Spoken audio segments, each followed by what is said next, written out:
नमस्ते friends, आज आपण रमजान ईद विशेष शाही शीरखुर्मा बनवतोय। तर त्यासाठी आहे ना ड्राय फ्रूट्स कोणते आणि किती घालायचे, त्याचं प्रमाण किती घ्यायचं, दूध किती घ्यायचं हे अगदी सविस्तर मी आजच्या व्हिडिओमध्ये समजावून सांगितलेलं आहे।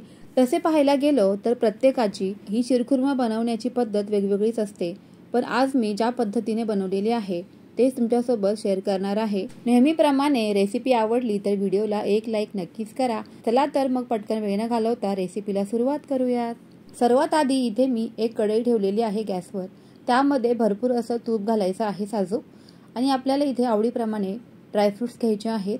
ड्रायफ्रुट्समध्ये इथे मी चारोळी, काजू, बदाम आणि पिस्ता मी बारीक असे चॉप करून घेतलेले आहेत। आता हे सुरुवातीला आपल्याला अगदी स्लो गॅसवरती मस्त असे क्रिस्पी होऊस तोपर्यंत भाजून घ्यायचे आहेत। गॅस कुठेच वाढवायचा नाही, अगदी स्लो गॅसवरती आपल्याला हे भाजून घ्यायचे आहेत। तुमच्या आवडीप्रमाणे तुम्ही हे ड्रायफ्रुट्सचं प्रमाण कमी जास्त करू शकता। तुमच्याकडे जर का यापैकी एखादं ड्रायफ्रूट नसेल तरीही काहीच हरकत नाहीये। 2 ते 3 मिनिटांमध्येच हे जे ड्रायफ्रुट्स आहेत ना ते मस्त असे क्रिस्पी भाजले देखील जातात तुपामध्ये। लगेचच आपल्याला हे जे ड्रायफ्रुट्स आहेत ना तर ते बाजूला काढून घ्यायचे आहेत, नाहीतर मग ते करपून जातील।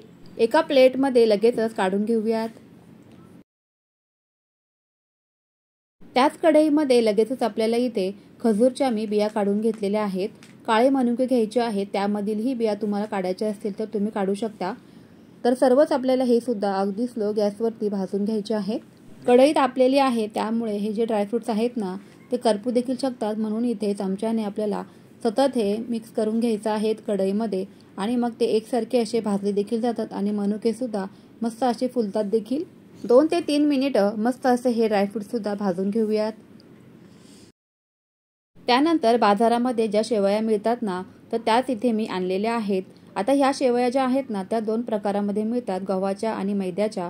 तर इथे मी गव्हाच्याच ह्या शेवया आणलेल्या आहेत। तुमच्या आवडीप्रमाणे तुम्ही कुठल्याही आणल्या तरीही काहीच हरकत नाहीये।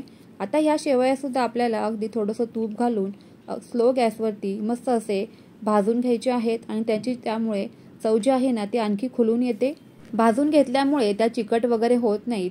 अशाच जर का घातल्या आपण त्या दुधामध्ये तर त्या चिकट देखील होऊ शकतात, म्हणूनच आपल्याला इथे ही प्रोसेस करणं गरजेचं आहे।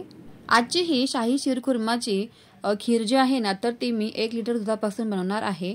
त्यामुळे तुम्हाला कितपत दाटसर हे बनवायचं आहे तितक्या तुम्ही इथे शेवयांचं प्रमाण कमी जास्त करू शकता तुमच्या आवडीनुसार। कारण काय होतं ना की बऱ्याच जणांना दाटसर आवडते, तर कुणाला खूप जास्त दाटसर नाही आवडत, पातळ अशीच आवडते।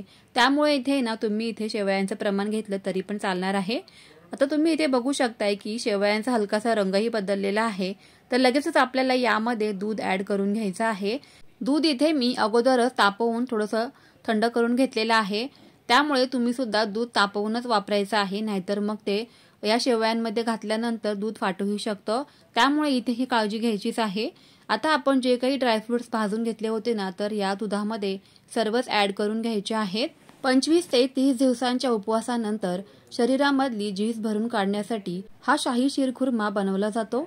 त्यामुळेच इथे आपण रमजान ईद विशेष आजचा हा शाही शीरखुर्मा रेसिपी बनवलेली आहे। आता तुम्ही इथे म्हणाल आपण जी खीर बनवतो तशीच तर ही खीर बनवलेली आहे, पण नाही बरं का। या खीरमध्ये आणि ह्या शाही शीरखुर्मामध्ये बराचसा फरक आहे। या शाही शीरखुर्मामध्ये आपण इथे बरेचसे ड्रायफ्रुट्स घातलेले आहेत, ज्यामुळे काय होणार आहे ना की उन्हाळ्यामध्ये बराच वेळेला काय होतं की उन्हाचा दाह वाढलेला असतो, आणि त्यामुळे ना आपल्या शरीराची भरपूर अशी झीज होत असते। त्यामुळे ना तुम्ही हे जे आपण आज शाही शीरखुर्मा बनवलेला आहे ना तर तो डेझर्ट म्हणून सुद्धा तुम्ही हे खाऊ शकतात, किंवा मग बऱ्याच वेळेला काय होतं ना की लहान मुलं जी आहेत ना ती ड्रायफ्रुट्स खाण्याचा कंटाळा करतात। त्यामुळे तुम्ही अशा पद्धतीने मुलांना सुद्धा अगदी आवडीने आणि चवीने बनवून देऊ शकता। हे तुम्ही मस्त असं फ्रीजमध्ये ठेवून सुद्धा आहे ना अगदी 2 ते 3 दिवस खाऊ देखील शकता, अजिबात खराब होत नाही। आता यामध्ये आहे ना मीठ घालायचं आहे, साखर घातलेली आहे मी, त्यानंतर वेलची पावडर आणि जायफळ घालायचे आहे बरं का। कंडेन्स मिल्क, मिल्क पावडर या पद्धतीचं काहीही आपण यामध्ये घातलेलं नाहीये, तरीही तुम्ही पाहू शकताय की खिरीला किती दाटसरपणा आलेला आहे। शेवया लगेचच 3 ते 4 मिनिटांमध्ये अतिशय मऊ पडतात, त्यामुळे ना ही खीर शिजवायला किंवा खूप जास्त वेळही लागत नाही। अतिशय झटपट आणि पटकन आपला इथे मस्त असा शाही शीरखुर्मा बनवून तयार झालेला आहे। यामध्ये तुम्ही केशर काड्या सुद्धा ऍड करू शकतात। 3 ते 4 मिनिटं उकळून घेतल्यानंतर मस्त असा आपला इथे शाही शिरखुर्मा बनवून तयार झालेला आहे। रंग तर पहा काय मस्त असाच आलेला आहे, परफेक्ट। तुम्ही सुद्धा आहे ना या पद्धतीचा शाही शिरखुर्मा या उन्हाळ्यामध्ये नक्कीच ट्राय करा। त्यामुळे काय होणार आहे ना की लहान मुलं सुद्धा अगदी चवीने हा शाही शिरखुर्मा खाणार आहेत। आणि तुम्हाला जर का गरम गरम खायला आवडत नसेल तर तुम्ही हे फ्रीजमध्ये थंड करून सुद्धा खाऊ शकतात। अतिशय मस्त आणि अप्रतिम चवीचं इथं आपलं शाही डेझर्ट सुद्धा बनवून तयार झालेलं आहे। तर वरनं मी काही केशर काड्या इथे ॲड करत आहे। अशा या केशर काड्या घातल्यामुळे शाही शिरखुर्माला रंग आणि चव दोन्हीही खूप छान येणार आहे। वरनं मी या पद्धतीने काही ड्रायफ्रुट्स ॲड करत आहे डेकोरेशनसाठी। कशी वाटली मग तुम्हाला आजची ही शाही शिरखुर्माची रेसिपी आणि त्याचबरोबर उन्हाळ्यामधलं शाही डेझर्टसुद्धा? तुम्ही रेसिपी ट्राय केल्यानंतर मला हे जे फोटो आहेत ना रेसिपीचे तर तुम्ही ते मला इन्स्टा पेजवरती टॅग करू शकतात। चला तर फ्रेंड्स पुन्हा भेटूयात अशाच छान छान रेसिपीसोबत। तोपर्यंत बाय बाय।